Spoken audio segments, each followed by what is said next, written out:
ஒரு அழகான வீட்டில் ஒரு பூனையும் ஒரு நாயும் சேர்ந்து வாழ்ந்து வந்தார்கள். ரெண்டும் நல்ல நண்பர்கள்.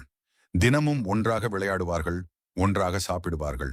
சில நேரங்களில் சின்ன சின்ன விஷயங்களுக்கு சண்டை போட்டுக் கொள்வார்கள். நாய் குரைத்தால் பூனை கோபமாக பார்க்கும்.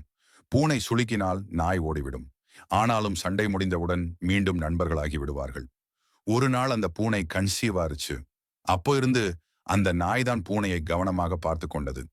பூனை எங்க போகணுமோ அங்க கூட்டிக் கொண்டு போனது, சாப்பாடு கொண்டு வந்து வைத்தது, யாரும் தொந்தரவு செய்யாதபடி பாதுகாத்தது.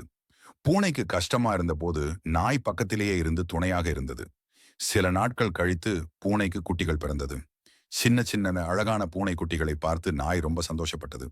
அந்த குட்டிகளோடு பூனையும் நாயும் சேர்ந்து விளையாடினார்கள். குட்டிகள் ஓடினால் நாய் பாதுகாப்பாக கவனித்தது. பூனை குட்டிகளுக்கு அன்பாக பாடம் சொல்லிக் கொடுத்தது. அப்புறம் எல்லாரும் சேர்ந்து வீட்டுக்கு வெளியே போனார்கள். வெளியில் ஒரு ஃபுட்பால் எடுத்துக்கொண்டு பூனை, நாய், குட்டிகள் எல்லாரும் சேர்ந்து விளையாடினார்கள்.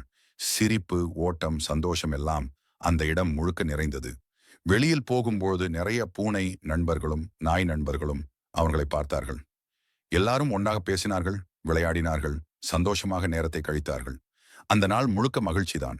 அந்த பூனையும் நாயும் உண்மையான நண்பர்கள் என்பதை எல்லாரும் புரிந்து கொண்டார்கள். அப்படியே அன்போடும் ஒற்றுமையோடும் அவர்கள் வாழ்க்கை சந்தோஷமாக சென்றது.